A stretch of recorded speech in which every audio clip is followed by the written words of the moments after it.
A gente então vai começar a bater esse papo. Deixa eu começar pelo filme. Eu costumo brincar com meus colegas, assim, eu gosto de fulanizar as questões, né, de dar nome aos bois. Eu não sabia que ia ser exibido esse filme com o Sérgio Moro.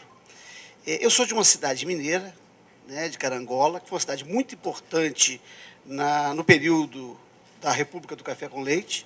Né, é um dos centros, uma cidade que, com a falência daquele modelo econômico e modelo político da Revolução de 30, a elite, né, desta região migrou. E migrou para o Paraná. Né, o capital foi embora e deixou lá a cidade falida. Né, estes migrantes dessa região da Zona da Mata de Minas fundaram as cidades de Maringá e Londrina. Então, se a gente puxar, quem são essas personagens, né? Esses são os descendentes daquele capital que mandou no Brasil, na Primeira República, né? Esse capital que migrou e que está lá com seus filhos hoje. Se a gente pegar aquele homem que matou, né, o Chico Mendes, ele nasceu em Carangola, foi ser jagunço no Paraná e foi ser jagunço em Rondônia, no Acre. Então, né, sem querer, né, fulanizando, né, sem querer tratar do personagem, mas tratar dessas relações que se estabelecem no seio da sociedade. Então, não é de espantar vermos um juiz assumindo um protagonismo, num caso desse, seletivamente. Este era o papel do juiz na Primeira República. Né? E, por acaso, eu trouxe também aqui um livro de um conterrâneo também. Hoje eu estou bem cabotino, tá? Do Vitor Nunes Leal, que é um dos juízes caçados após a edição do AI-5, que já nos anos 40 escrevera este livro, né, O Coronelismo, Inchado e Voto, e que analisa essas tramas, né, no seio das comunidades locais e o poder do potentado local, do caciquismo, né, e que contaminava o funcionamento das instituições que se pretendiam republicanas a partir, né, de 1891 no Brasil. Deixa eu começar aqui, eu fiz pontuei algumas questões, vou passar muito rápido, né, muito rápido por elas, e depois a gente, né, amplia o debate cada uma dessas questões.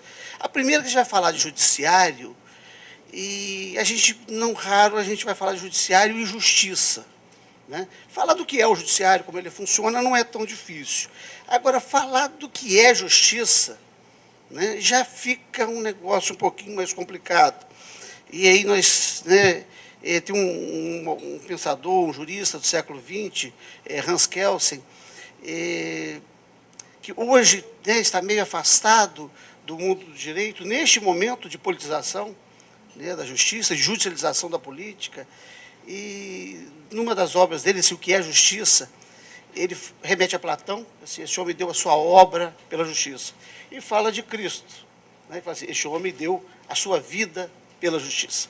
Né, e a partir, né, destes dois personagens, ele desenvolve essa obra, O que é Justiça, e que também não conclui. Né, eu também continuo procurando saber, né, o que é justiça. Né, esse sentimento, né, que não é definível. E aí, falando de judiciário, tem uma outra questão. Que modelo é este que um homem julga outros que ele não conhece e se pronuncia sobre fatos que ele não viu? Né? Isso é muito estranho. Né? Você julga uma pessoa que você não conhece, né, com estereótipos, e a lei, né, algumas leis são bem esquizofrênicas. Pega lá o artigo 59 do Código Penal, o juiz atendendo a culpabilidade, os aspectos da personalidade, a conduta do réu, fixará a pena base. Mas o que o juiz entende? Primeiro, de personalidade, de conduta social, né, os aspectos subjetivos de uma pessoa para fixar a pena. E uma pessoa que ele nunca viu, e que, às vezes, quando termina o julgamento, se perguntar o nome, ele é capaz de não saber, porque ele conhece, né, aquela pessoa pelo número do processo. Né? Processo tal, é o fulano, processo tal. Né? Então, se pergunta, terminar o julgamento, assim, qual o nome dos réus que você entrevistou hoje? Né, com os quais ele é capaz de não saber. E é sobre essas pessoas, né, que vai se pronunciar, né, sobre o aspecto subjetivo da vida delas. Então, acho que esse é um primeiro problema que a gente tem na justiça. A outra, né, estou falando aqui da questão de fato também, o fato aconteceu. Né, se esvaiu, uma ocorrência no mundo natural. O juiz não viu isso, né? Mas neste modelo, esses fatos serão reconstituídos, cada um vai contar a sua historinha, e o juiz vai chegar à conclusão, né? A reconstituição que me parece mais adequada é esta. E ele vai expedir um veredito sobre um fato, não sobre a ocorrência concreta, mas sobre o que ele representou a partir de narrativas, a partir de uma reconstrução histórica, e vai tratar isso como sendo uma verdade. E uma outra questão, que é o sentido que o juiz vai dar aos termos constantes da lei. Né? Então, tem lá uma lei, tem lá os vocábulos, e o juiz, de acordo com a sua vida, a sua experiência, a sua formação, seus compromissos, a sua ideologia, vai emprestar a estes termos o significado, né, que ele acha. Eu estou falando aqui do juiz na mais absoluta honestidade. Na mais absoluta, não vou tratar das anomalias, não. Nós estamos pressupondo aqui o exercício mais regular possível da atividade judicial. Né? Então, o juiz, com seus valores, vai emprestar sentidos a estes vocábulos, ou vai formular juízos sobre esta pessoa que ele nunca viu e que talvez ele nunca voltará a ver, né? Mas que pronuncia um veredito e fixa uma verdade judicial. Né? Não vou entrar aqui também no que é verdade, vou deixar essa parte, né, com o Frei Leonardo Boff, mas porque nós falamos que a sentença encerra uma verdade, a verdade judicial. E uma vez transitado o julgado, aquilo é verdade. Pouco importa que Rafael Braga tivesse um pinho-sol para desinfetar o lugar da rua, né, onde ele dormia. Né? Para aquela sentença, para aquele acórdão, ele estava com o coquetel Molotov. Ainda que um laudo do próprio batalhão da polícia dissesse que aquilo não tinha capacidade incendiária.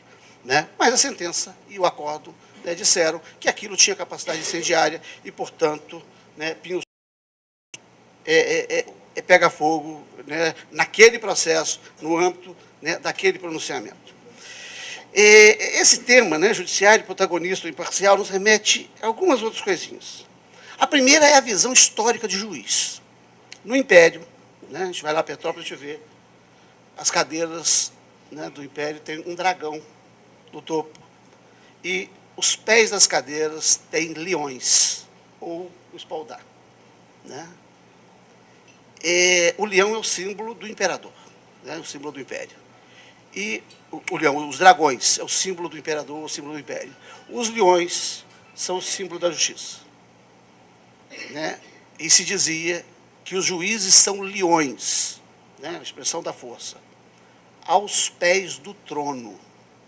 Não são leões soltos, não. Né? São leões a serviço do poder. E isso está nas cadeiras. Quando chegar no Museu Imperial, a gente vai ver isso lá. Né? Bem expresso. Nos pés das cadeiras, né, os leões. E aquilo ali é a expressão, né, dos juízes, os leões, a força, né, mas não autônomos, aos pés do trono. Essa é a primeira representação que se tem de juízes de justiça. Juízes como leões, como detentores de força, mas leões aos pés do trono. E a partir dessa visão de que os juízes estão a serviço de alguém, né, é que nós precisamos desconstruir o mito da neutralidade do juiz. Né? Ele está inserido num contexto, está inserido num sistema.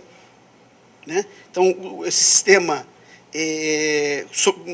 contemporâneo, ele tem raízes nas revoluções burguesas do século XVIII, mas nós fomos para a França do século XVII, século XVI, nós já vamos encontrar os juízes desempenhando funções, né, que são aperfeiçoadas, notadamente a partir da Revolução Francesa, e os juízes passam a integrar, né, notadamente a partir dessas revoluções burguesas, um modelo de funcionamento na sociedade ocidental.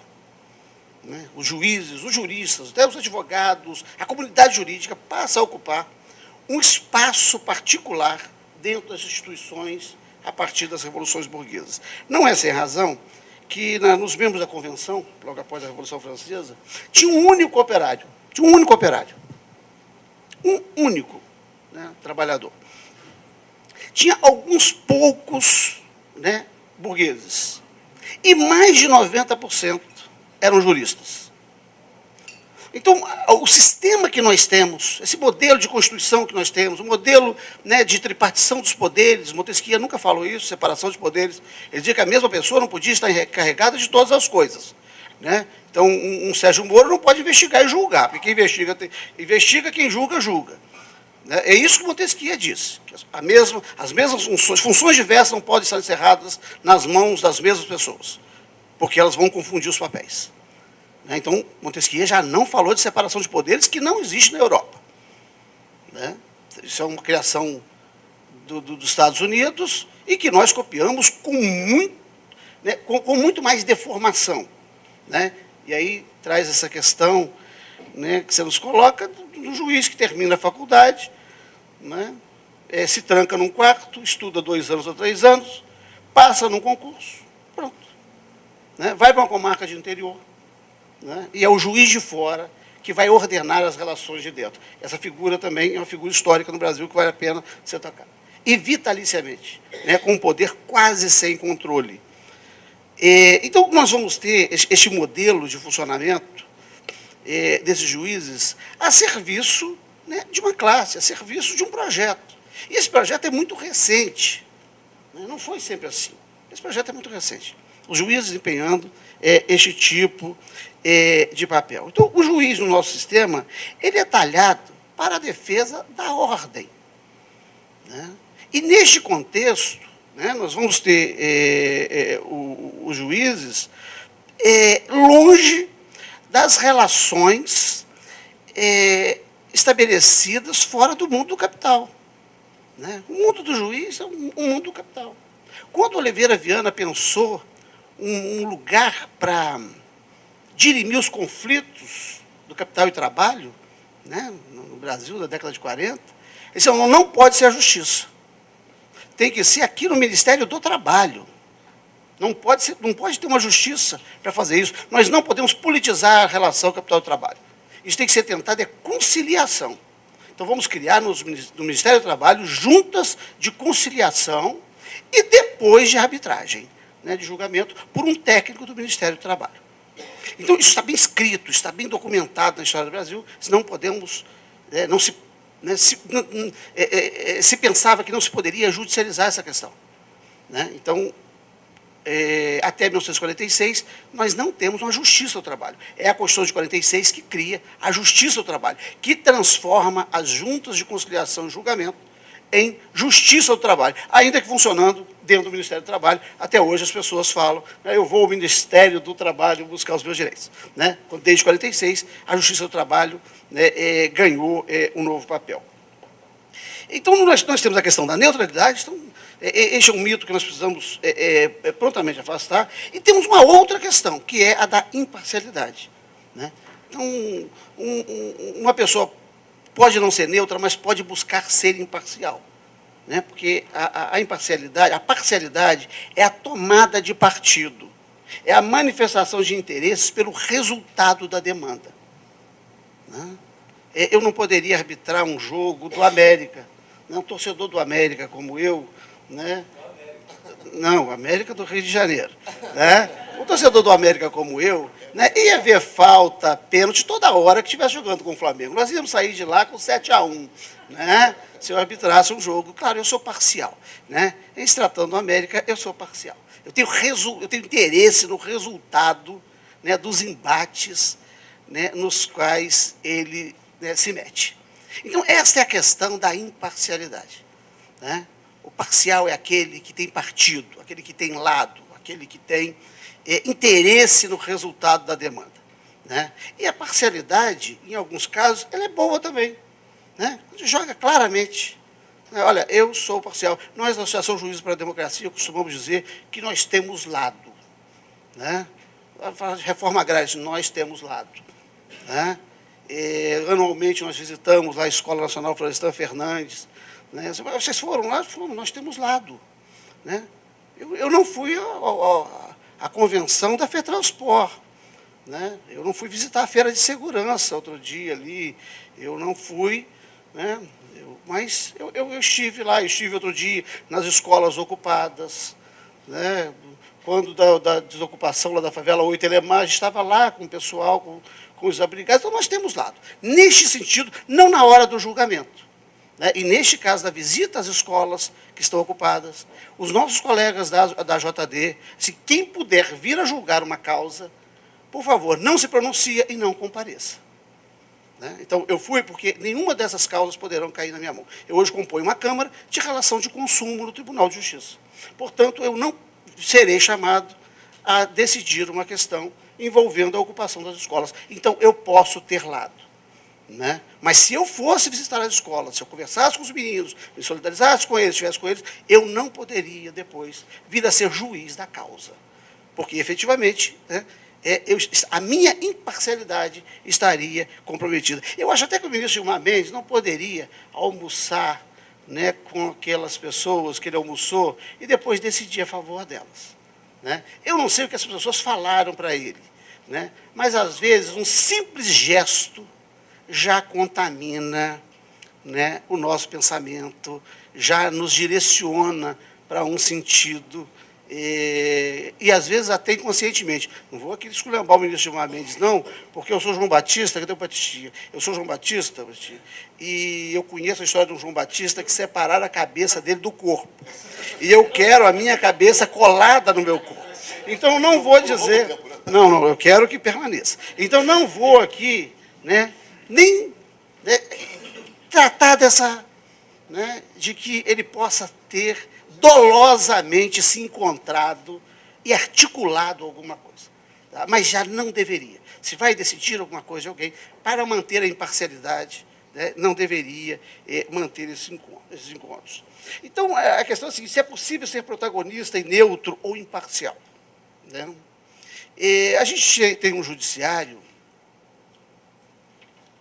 Deixa eu correr aqui, que o meu tempo está acabando. Né? Nós temos aqui a questão do papel dos juízes. Tá. Então, eu vou só discorrer rapidamente. Nós temos o papel do juiz na colônia. Né? Assim, o Brasil foi instalado o judiciário em 1530, não o poder judiciário. Foi instalado em 1530 o poder dos juízes. E o juiz na colônia era o presidente da vila. O juiz no Brasil, do Brasil colônia, ele era o presidente da Câmara, né, do Senado da Câmara dos Homens Bons. Ele era o intendente, ele era o prefeito, e ele era o juiz ordinário. Esse cara mandava tudo, ele era o potentado local, era o coronel. De vez em quando ele fazia uma ruaça, contrariava os interesses. O juiz é o leão, né, aos pés do trono. De vez em quando ele contrariava os interesses da coroa, e aí o rei mandava um juiz de fora. Tá? Então vinha um juiz de fora, mas só quando os interesses do rei era contrariado. Nas Minas Gerais, de vez em quando chegava um juiz de fora. E tem até uma cidade lá que chama juiz de fora. Né? O ouro é do rei, né? O juiz de dentro ali, né? O juiz ordinário. De vez em quando contrariava o interesse do rei, o rei mandava um juiz de fora para poder defender os seus interesses. Né? E aí tem um autor brasileiro que diz o seguinte: o juiz é de fora, né, mas a comarca é de dentro. Ele vai fazer uma sentença, né, quem vai ter que executar é o pessoal de dentro. Ou ele vai ter que ir embora. E o juiz de fora não podia ficar muito tempo. Mas ele deixava de ser juiz, casava com a filha de um cara daquele e virava, né, gente de dentro. Né? Então, não poucos juízes de fora, né, viraram juízes ordinários. Abandonaram o papel de juízes togados, de juízes bacharéis, de juízes letrados do rei, para virarem, né, filhos, né, genros, né, dos potentados, né, no Brasil colônia. E são muitos os casos desses. Né? Então, esse juiz de fora que vem para defender o interesse do rei e acaba se rendendo aos interesses internos, os interesses locais. No Império, né, nós temos um juiz originário de uma classe, uma sociedade escravocrata. Né? O juiz é o letrado, né? O juiz do Império é um juiz letrado, e é um juiz que vem, né, da elite escravocrata. Esse juiz ele está encarregado de manutenção da ordem escravocrata. Né? E é muito interessante que a Constituição do Império, de 1824, não fala escravidão. Não fala. Não tem uma palavra. pode vasculhar, não tem escravo, não tem escravidão. Isso não é. Essa palavra não existe na Constituição de 1824. Ela fala de propriedade.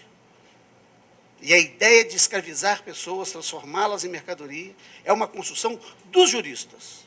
E o que é pior, dizendo ainda que aquilo era feito por contrato, que alguém contratara aquele seu Estado. E era essa construção que os juízes faziam, né, durante o Império. Na Primeira República, né, que é essa origem aí, que eu comecei aqui essa fala, né, o Brasil clânico, o Brasil dos círculos restritos, o Oliveira Viana e o Vilton Osdel também fala da figura do nosso juiz. Né? Fala assim, quando o coronel falava, ele perguntava se esse juiz era o nosso juiz ou se era o juiz deles. Né? E todas as arruaças que nós tivemos na Primeira República, todas aquelas intervenções que o Poder Federal fazia nos estados para desbancar as oligarquias estaduais quando elas bandeavam para a oposição, ou pelo menos costeavam o alambrado, era para cumprir supostamente para cumprir uma decisão judicial. Para cumprir um habeas corpus de 1912, o Marechal Hermes da Fonseca bombardeou Salvador inteira, matou não sei quantas pessoas, destruiu o arquivo do Brasil Colônia, porque o juiz tinha uma figura, que era o juiz seccional, que era o juiz alinhado com o Poder Federal. Quando a oligarquia estadual, né, bandeava para a oposição, ele dizia que as ordens estavam sendo descumpridas e pedia a intervenção federal. Então, todas as intervenções, quando a gente vai falar da política das salvações, né, quando a gente vai falar das intervenções federais, o destronar das oligarquias oposicionistas, todas eram feitas com a justificativa de cumprir uma decisão judicial que tinha sido descumprida pelo governador local, pelo potentado local. Né? Então, o juiz, aparece pouco isso nos livros de história, mas não tem uma dessas arruaças que não tivesse um juiz pedindo a intervenção federal, que não tivesse um juiz partidário, né, perseguindo o inimigo, né, do regime, né, o opositor do regime, ou aquele que deveria ser defenestrado. Então, isso está acontecendo hoje, para mim, não causa estranheza. Não causa nenhuma estranheza, né, eu não naturalizo. Né, não vou tratar isso com naturalidade, mas que não é estranho ao que aconteceu ao longo da história do Brasil, isso não é estranho. Né? Eu vou pular aqui o período Vargas, que é um período que tem uma tentativa de racionalização do judiciário, né? E a Constituição de 37, 34 e de 37 repetem uma discussão da Primeira República, assim, aos juízes não será dado decidir sobre questões políticas. Mas o juiz é um agente político do Estado. O problema é que a lógica da atuação política do juiz não pode ser a lógica da política partidária. O juiz é um agente político, né, o fundamento. Né, tem alguns que falam, Frei, uma heresia, eu acho, né, tem uns que falam em nome de Deus ainda. Né, eles não conceberam a nova ordem. Né, tem uns que, né, falam o discurso em nome de Deus, falam que estão se apropriando de uma atividade divina. É um troço, eu fico arrepiado quando eu vejo isso e temeroso, né, deles olharem para mim e não me identificarem como algo que eles concebem como Deus. Né, porque aí eu já vou para o inferno em vida logo. Né? Mas falam, tem uns que de discurso em nome de Deus, falam em nome de Deus, né, e não se concebem como agentes políticos do Estado.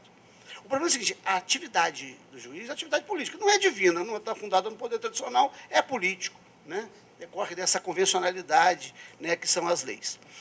O que o juiz pode fazer é o seguinte, ele pode decidir questões políticas, mas tendo por lastro o conceito do direito, o conceito jurídico, e não a arbitrariedade, vou chamar de discricionariedade, a liberdade que é própria da política.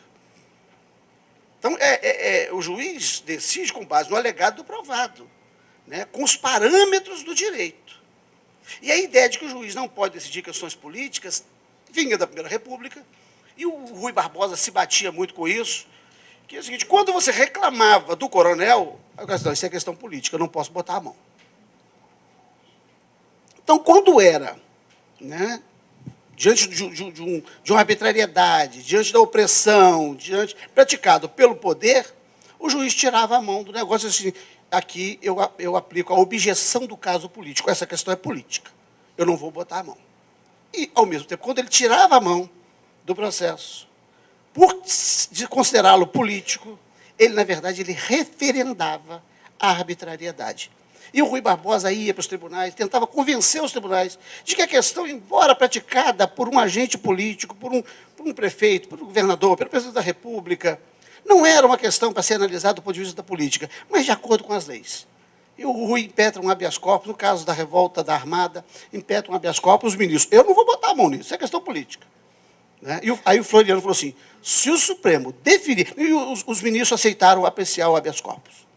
Nós vamos apreciar. Aí o Marechal Floriano falou assim, se os ministros definirem o habeas corpus, que o doutor Rui está pedindo, eu quero saber quem é que vai definir o habeas corpus dos ministros. Né?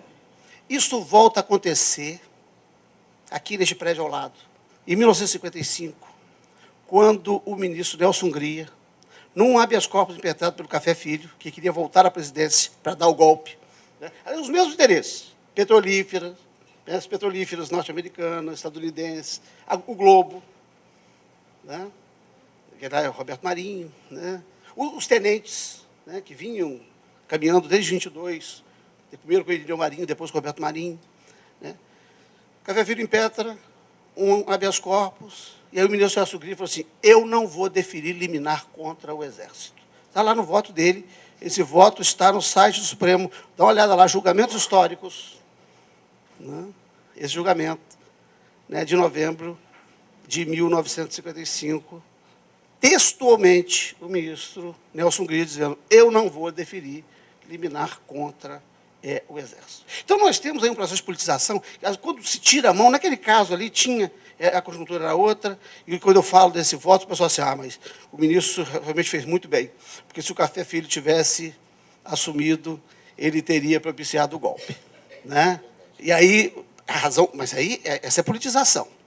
Né? Já que nós estamos falando de politização, nós temos um voto politizado, né, do ministro Nelson Hungria, naquele caso. E aí, passa isso, 55, o governo Getúlio, o governo Juscelino é um governo terrível, né? E é um governo que muito que a gente está vivenciando hoje tem pé no governo de Juscelino. Homicídios, você falou dos 30 mil jovens são mortos. O primeiro esquadrão da morte montado nesse país foi era o equivalente ao secretário de Segurança Pública do Distrito Federal, que era o diretor do Departamento Federal de Segurança Pública, Rio Grandino Cru, irmão do Amaury Cru, que montam um grupo de homens autorizados a matar, depois de fazer um curso na Escola das Américas. E começam, né, a matar. É o primeiro grupo chamado Esquadrão da Morte, né, e um dos primeiros mortos é o cara de cavalo, depois Mindeirinho, e eles vão matando outros. Aí formam depois um segundo grupo, né, com Carlos Lacerda. Então, parte do que nós temos vem desse período. Né? Matança, empreiteiras, né? Conlui com as empresas de comunicação, quem dá o primeiro canal de televisão para o Globo, né, é Juscelino, e é o canal de televisão que deveria entrar no ar como TV nacional, junto com a Rádio Nacional. E ele fica com esse canal de 59 a 65, que só consegue dinheiro da Time Life em março de 65, né, para colocar esse canal no ar. Então, isso continua. Né? Então, o judiciário nesse período não coloca a mão. É um período de ouro do judiciário, os juízes estão ganhando bem, né, indo a Miami comprar terra. Eu acho que naquela época não ia a Miami, não. Né, como disse aquele ex-presidente do Tribunal de Justiça, que hoje é secretário de Educação em São Paulo. E a gente vem em 64. Né? O ministro Vitor Ramos Leal é cassado, né, pelo AI-5, cassado 16 de janeiro de 69, junto com outros 2 ministros, né, Hermes Lima e Evandro Lins Silva. 2 ministros renunciam, né, em solidariedade aos ministros cassados, e ainda assim o judiciário é amordaçado, né, nesse período. Mas ainda assim não estava contemplando. Em abril de 77, o presidente Geisel, o general presidente Geisel, fecha o Congresso Nacional, altera a Constituição, faz uma reforma do judiciário, dá a estrutura que o judiciário tem hoje, que está aí. Essa estrutura que está aí hoje é a estrutura do pacote de abril de 77. No último dia do governo Geisel, 14 de março de 79, foi editada a Lei Orgânica da Magistratura Nacional. É esta lei que permite, né, que os corregedores, né, fiquem, né, instaurando o processo contra os juízes quando dá uma simples declaração ou participa de um evento como esse. Né? A Constituição de 88 reproduz essa estrutura, não altera essa estrutura. Né? A estrutura do pacote de abril é reproduzida na Constituição de 88. Então, é o que nós temos vigente no presente momento. E o Supremo, né, a Constituição diz que o Supremo deveria encaminhar ao Congresso Nacional uma lei, um Estatuto da Magistratura. Decorridos os 28 anos, o Supremo até hoje não teve tempo de encaminhar ao Congresso Nacional um projeto de Estatuto da Magistratura. E muito simples, porque o pacote de abril fez o que o AI-17, a gente fala muito do AI-5, mas teve outros, né? 1, 2, 3, quer dizer, o 2, 3, 4, 5, 5, aí 6, 7, 8, teve o AI-17. O AI-17 centralizou as Forças Armadas. O pacote de abril centralizou o judiciário.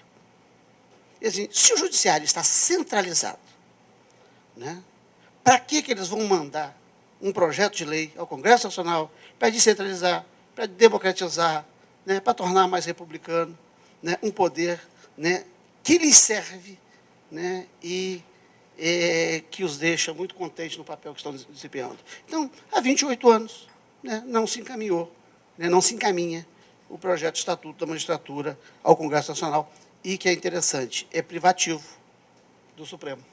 Né? Ninguém pode tomar iniciativa. Não pode ter iniciativa popular, não pode, né, uma emenda constitucional, né, é só uma emenda constitucional. Pode alterar a Constituição para tirar esse poder, e ainda assim vai aparecer ministro dizendo, né, que isso violaria a independência, né, dos poderes. Né? Só uma emenda constitucional poderia, porque é privativo do Supremo a remessa desse projeto. Então, o que nós temos é um modelo, né, de judiciário centralizado, formatado e bem pensado no pacote de abril de 77, num momento, né, em que o Poder Judiciário no mundo, não só no Brasil, experimentou uma expansão, né, que os juízes, com a redemocratização, passaram a gozar de muito mais garantias, muito mais conforto. Né, isso, esse conforto, de algum modo, me permite falar isso. Né? Se eu fosse um menino desse da periferia, que eu conheço bem, né, eu saberia que o meu corpo poderia sofrer, a minha vida poderia sofrer pela liberdade de expressão, né? Mas eu aprendi que, nessa zona de conforto em que os juízes foram colocados, o máximo que eu posso ter é alguns aborrecimentozinhos, né? E mesmo, então, basta que eu não me aborreça e a coisa vai passando. Então, os juízes foram colocados numa zona de conforto. Né? Na sua maioria, são usuários e beneficiários da democracia, sem compromisso, né, com a sua manutenção. Né? O sujeito bate no peito assim, vim, vive assim. Eu estudei, passei. Por que esse sujeito aí, pobre, preto, desdentado, não fez igual a mim, estudou também, virou juiz também? Né? Então, menino, 26 anos, 27 anos, né? Eu entrei na magistratura com 29. Mas o menino chega lá com 26, 27, 28, 29, bate no peito. Eu estudei, fiz direito. Estudei, fiquei lá 3 anos na casa do guarda, nem namorar, namorei. E virei juiz. Então, os outros que façam a mesma coisa. Esses aí, né, desdentados aí, que cuidassem dos dentes e fossem estudar para ser como eu. Então, né, nós nos tornamos, no final das contas, usuários, né, da democracia sem compromisso com a sua construção, né, e com a sua manutenção. E é nesse contexto que nós vamos ter a politização acentuada da justiça, com um ativismo, né, que não é para implementar direitos. E aí, né, eu vou parar por aqui, porque esse dá um outro papo, porque eu acho que o ativismo para implementar a ordem jurídica, o ativismo para implementar o que está na Constituição, é dever do juiz. Né? Essa figura é tão distante, né, que não tenha o dever de implementar a ordem jurídica. Né? Agora, o que não é possível, o que não tem mais cabimento, é este nosso juiz, né? Esse juiz ativista, partidário, né? E comprometido com interesses clânicos, com interesses particulares, com interesses subalternos, né? Que é para onde está revelando o funcionamento das instituições. E é muito interessante que a meninada percebe isso, né? Você conversa isso, né? Eu vou de novo aqui remeter ao vereador Raimon, né? Naquele caso da desocupação da favela Oi Telemar. Lá num imóvel de discutível propriedade, porque no registro de imóveis não tem, aquele imóvel não está titularizado, o poder público vai lá, tira as pessoas de lá, elas vão para a porta da prefeitura, não tem para onde ir, aparece o Poder Judiciário para tirar os filhos das mães, porque as mães estão com seus filhos em lugar público, né, estão lá deixando as crianças desprotegidas. Assim, se as crianças estão desprotegidas nos colos das mães, onde elas estarão protegidas? E a justiça vai para lá para tirar, não as mães da porta da prefeitura, mas para tirar os filhos delas. Porque elas estão expondo os filhos em situação de risco. Num plantão isso é revertido, aí o Estado faz o que ele faz sempre. Já que não tem justiça, né, já que a justiça não me permite tirar os filhos para divorciar essas mães, vão sair na base da pancadaria. E elas vão para a igreja, né? E nós fomos lá conversar com essas pessoas. E a clareza dessas pessoas quando falavam do judiciário. Dizer, por que a justiça não está do nosso lado? E aí chega um garotinho, né, dos 12, 13 anos, e falou assim, doutor, tem corrupção, tem muita corrupção na justiça? Né? Eu fiquei assim, como é que um garoto dos 12 anos, magrinho, né? Eu falei assim, rapaz, olha, tem e muito.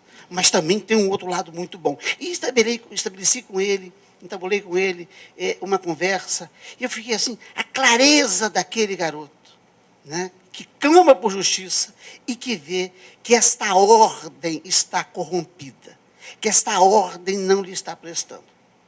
Né? E aí, estabelecemos ali uma conversa rápida sobre justiça, né? E aí ele falava de comida, de lugar para dormir, choveu naquele fim de semana, né? Que a pessoa devia ficar num lugar que não olhasse dentro. Né? Então, essas demandas concretas, né, para a vida, é o que se clama quando se fala por justiça. Isso voltou a acontecer, né, segunda-feira, uma menina de 16 anos, lá na escola, Mendes de Moraes, que eles estão dormindo lá na escola, e eu fui lá conversar, minha menina com 16 anos, moradora da Maré, Ana Clara, e eu perguntei, Ana Clara, vocês estão dormindo aí? Assim, não todos.